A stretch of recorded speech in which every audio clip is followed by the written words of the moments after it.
It's been a long haul for anyone looking to Congress for action on just about anything, including energy.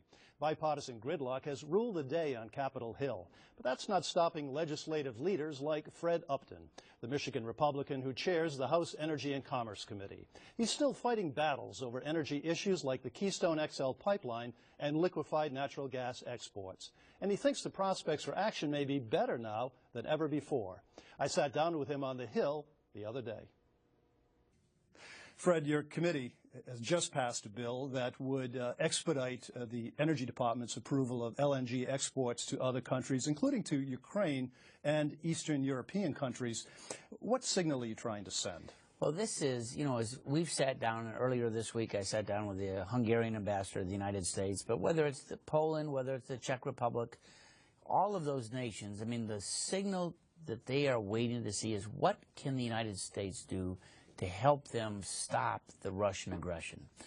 And it's time that we send a signal to Russia. I mean, we know that just in the last couple of weeks, Russia has, in essence, almost doubled the price of natural gas to the Ukraine. They've removed the premium that's there.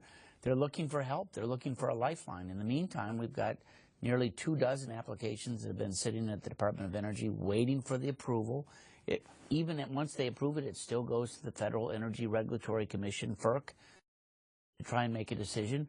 Some of these projects have been, the comment period expired more than a year ago. I mean, what are we waiting for? Well, some would say the department is already sending that sort of signal with its approval of some LNG applications already, as methodic as it may be. Well, they're coming about every 3 or 4 months. I mean, Eastern Europe, they're watching this. The Poles, the Czech Republic, Lithuania, Estonia, they're all watching what we're doing here. It was important this last week that we passed the legislation. It's bipartisan. It's my understanding that there's similar legislation over in the Senate as well. Cory Gardner's bill, Republican from Colorado, passed earlier this week with a number of Democratic votes. Don't expect it on the House floor for a little while, a number of weeks for sure, but we're hoping to generate more bipartisan support to send the signal that, yes, the United States is ready to stand up for its allies in Eastern Europe. Let's turn to another big issue, and that's the Keystone XL pipeline. It's drawn considerable attention since the White House on Good Friday announced it was delaying again a decision on that pipeline from Canada. Do you think Congress will finally pass legislation that would force his hand on this issue? Well, we have the votes to do it. The question is, does Majority Leader Reid allow a binding vote to occur? And we certainly have the votes in the House. We've had bipartisan support really from the get-go. You'll remember a year ago, as part of the Senate budget debate, an amendment was adopted with 62 votes. That's more than the filibuster-proof margin to try and get things done.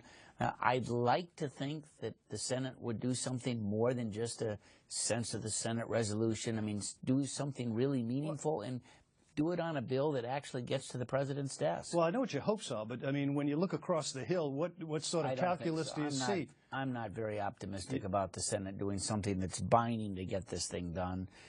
The president has delayed this now for more than 5 years coming up this fall.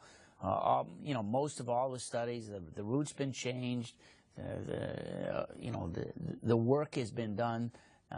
What else do we need to do to get this? But you don't think, you're not optimistic that the Congress can force through a decision on this? I don't believe that Majority Leader Reid will allow a binding vote to get it done, knowing that it would likely pass. I think he'll take a different route, so it'll be, in essence, meaningless, sense of the Senate resolution, which he's got a longer is non-binding. 60 votes simply to get it on the floor, and 67 we to know overcome that we a veto. have the 60 votes. I mean, you need 67 to override a veto. There's been bipartisan support from this from day one, but it's been stopped. The administration has done, they made calls last year to try and decrease the number of votes. We still got 62 votes to get it done. Some Democrats badly want this vote. Senator Mary Landrieu, Democrat, Louisiana, your counterpart as chairman of the Senate Energy Committee, is, of course, adamant about this legislation. Have you spoken to her? Do you get any sense from her? I've not spoken to her recently, but, she did a letter a couple weeks ago now almost demanding that the president take action by the end of May. Then a week or so later, the president said, we're going to defer this for who knows how long, certainly until after the election. We know that there's a number of Democratic senators that want to get it done.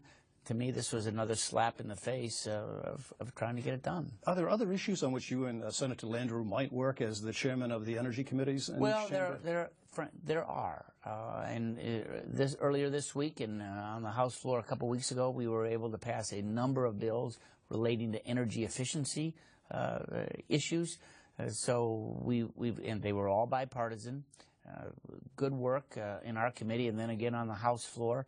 We're waiting for the Senate to take some of them up since we passed them some time ago now in the House. They've got a major energy efficiency bill and the Shaheen-Portman bill. That's right. Right. It was actually, frankly, ready to go last fall, but it didn't come up in large part because some over there, I think, were worried that an amendment on Keystone was going to be offered. It would pass, and of course. And that's of course what we'll be watching for. But I mean, the Shaheen-Portman bill itself, that energy efficiency bill itself, can that pass the House?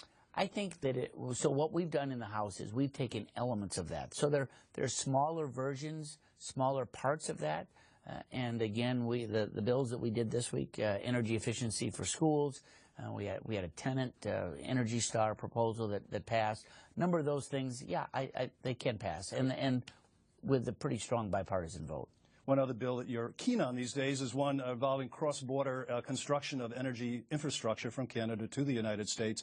Is that bill likely to come up soon, to be move anytime soon? We're intending to move that bill through full committee as early as this week. Frankly, by the end of the week, I think we'll be ready. I'm convinced that it can be bipartisan as well. It involves not only pipelines but transmission lines.